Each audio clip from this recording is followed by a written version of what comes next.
Good morning students. आज हम देखते हैं चैप्टर 8 का ही पार्ट 4 लीज फाइनेंसिंग। ठीक है, ये सोर्स ऑफ फंड्स ही हैं। ठीक है, जिसके अंदर फोर्थ है लीज फाइनेंसिंग या लीज वित्तीयन, जिसे हम कहते हैं या कहा जाता है। और इससे पहले हम लोग 3 के ऊपर डिस्कस कर चुके हैं, जिसके मेरे वीडियो आपके पास अब तक अपलोड हो भी चुके हैं और देख भी चुके होंगे आई थिंक। ठीक है, अब हम देखते हैं कि लीज फाइनेंसिंग क्या है बिजनेस के अंदर, जो कि एक सोर्स ऑफ फंड्स यानी कि पैसे कलेक्ट करने का एक तरीका है, या आपके या बिजनेस के अंदर ये आपको हेल्प करने का एक साधन है या मीन्स है। ठीक है, देखिए लीज आपने सुना होगा, जिसे हम लोग हिंदी में भी कहते हैं पट्टा, कि मैंने ये जमीन लीज पर ली है। इसका मतलब क्या हुआ कि मैंने ये जमीन पट्टे पर ली है। अब ये पट्टे पर लेना या लीज है क्या? ठीक है, तो देखिए a lease is a contractual agreement whereby one party the right to use the assets in return for a periodic payment। क्या मतलब हुआ कि लीज एक ऐसा अनुबंध होता है जहां पर एक पार्टी किसी संपत्ति को किसी निश्चित समय के बदले में प्रयोग करने का अधिकार लेती है। आया आपको समझ में? वो जो मैंने आपको बोला वही बात है कि मान लीजिए बिजनेस के अंतर्गत हम लोगों को कोई चीज़ लीज के ऊपर चाहिए। अब ये लीज के ऊपर हम लोग क्या क्या ले सकते हैं, ये देखिएगा। जैसे आपके सामने आता है कंप्यूटर्स, है ना, आपका गोडाउन और एसेट्रा। अब आप सोच सकते हैं कि मैं क्या समझाना चाह रहा हूँ। तो क्या होता है कि कंपनी क्या करती है कि बाकायदा कुछ निश्चित समय के लिए किसी प्रकार की संपत्ति को लीज के ऊपर ले लेती है, जिसे हम लोग पट्टे पर लेना बोलते हैं। और इसमें ये जो संपत्ति है ना, इसके अंतर्गत एक तो व्यक्ति होता है पट्टाधारी और एक होता है पट्टाकार। It means one person is lessor while the other is lessee. ठीक है, लीजी। अब यहाँ पर बात क्या आ रही है कि यदि हम लोग दूसरे शब्दों में देखें, in the other word if we say it is renting of an asset for some specified period, यानी कुछ निश्चित समय के लिए किसी जगह को किराए के ऊपर लेना। ठीक है, तो मतलब अब आगे देखिए कि जो मैंने आपको बात बोली कि the owner of the assets is called the lessor, यानी जो संपत्ति का मालिक है वह क्या कहलाएगा? लीजर। और इसके अलावा द ऑनर, इसके अलावा the party that uses the assets is known as a lessee, और जो पार्टी यूज कर रही है वो क्या कहलाएगी? आपके पट्टा कारक। ठीक है, लेजर और लीजी। ठीक है, आगे आपको समझ में? तो यहाँ पे ये 2 वर्ड आते हैं, ये भी ध्यान में रखिएगा। ठीक है, जो मालिक है वो तो कहलाएगा लेजर, और जो यूज करने वाला व्यक्ति है वो क्या कहलाएगा? लीजी। ठीक है, इसके अलावा जो लीज, इसके अंदर जैसे कंप्यूटर, इलेक्ट्रिक उपकरण, ये सारे काम में लिए जाते हैं, ये भी मैंने आपको बता दिया है। ठीक है, अब हम देखते हैं इसके कुछ मेरिट्स, आखिर में क्या होते हैं इसके मेरिट्स या इसके लाभ क्या क्या हैं। देखिए, सबसे पहले लॉर इन्वेस्टमेंट, क्या कि जो पट्टा वाला जो है, इसके कारण जो आपका जो है कौन लीजी जो है ना, it enables the lessee to acquire the assets with a lower investment. क्या मतलब हुआ कि जो पट्टा कारक है उसको कम इन्वेस्टमेंट के ऊपर क्या मिल गई? जगह मिल गई, और वो अपना काम भी कर सकता है। देखिए, नहीं तो क्या होता, उसको ज़मीन खरीदनी पड़ती, उसको वहाँ पे मटेरियल डालना पड़ता, और इससे उसकी कॉस्ट बढ़ जाती। अब क्या है, उसको ज़मीन भी मिल गई और उसको बना बनाया सेटअप भी मिल गया। अब केवल उसको क्या कहना है, किराया देना या लीज के ऊपर लिया हुआ है तो पर्टिकुलर उसको एक अमाउंट पेमेंट करना है कुछ समय, निश्चित समय के लिए, और उसके पास में किसी प्रकार की कॉस्ट उसकी नहीं बढ़ी है। तो सबसे पहले तो इसका फायदा क्या हो गया? Lower investment. सेकेंड है सिंपल डॉक्यूमेंट्स, या हम लोग कह सकते हैं simple documentation make it easier to finance assets. मतलब क्या हुआ कि सरल डॉक्यूमेंट्स होते हैं, आपको इसके अंदर किसी प्रकार के कोई ज़्यादा डॉक्यूमेंटेशन की जरूरत नहीं है, यानी कि कोई ज़्यादा खाना पूर्ति करने की जरूरत नहीं है।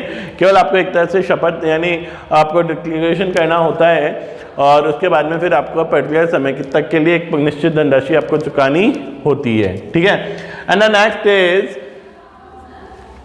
deductible for computing taxable। इसका क्या मतलब है कि पट्टा धारक द्वारा भुगतान किया गया लीज किराया कर योग्य की गणना के लिए घटाया जाता है। What is the mean that कि the lessee rentals paid by the lessee are deductible for computing taxable profit.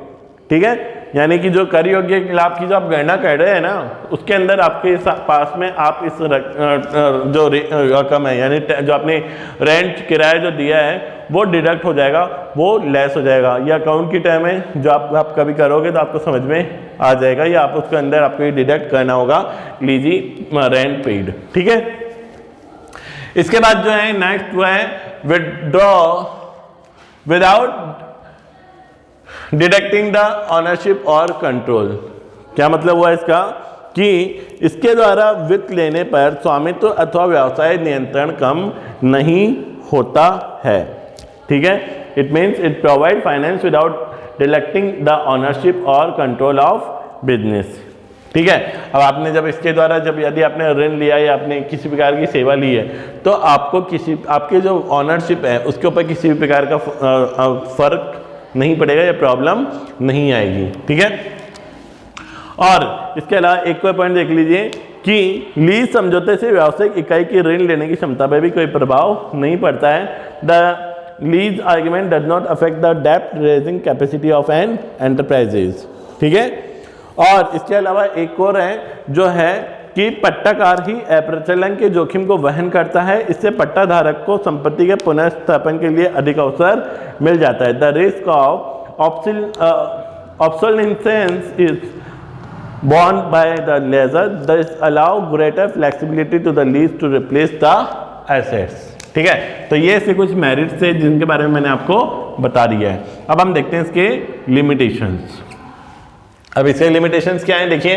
First, may impose certain restriction on the use of assets. अब देखिए यहाँ पे जो बात है, अब आप जमीन आपकी नहीं है या आपका मालिकाना हक नहीं है, आपको तो रेंट के ऊपर मिली है, तो जब आपका मालिकाना हक नहीं है तो यहाँ पे कई सारे आपके ऊपर रेस्ट्रिक्शन भी लगेंगे, यानी आपके ऊपर कई सारी चीज़ें बाधित भी होगी। ठीक है, तो लीज एग्रीमेंट्स में impose certain restriction on the use of asset. For example, it may not allow the lessee to make any alteration और मॉडिफिकेशन इन द एसेट्स। क्या मतलब हुआ कि जो आप लीज व्यवस्था संपत्ति के उपयोग पर कई प्रकार से रोक लगाती है। उदाहरण के लिए पट्टा धारक को संपत्ति में किसी प्रकार का परिवर्तन अथवा उसमें संशोधन करने की अनुमति नहीं होती है। आगे आपको समझ में, यानी आपको संपत्ति तो मिल जाएगी लेकिन आपको उसमें किसी भी प्रकार का परिवर्तन या आप उसमें कुछ चेंजेस करते हो या आप उसमें कुछ संशोधन करते हो, है ना, तो वो आपको अलाउ नहीं है।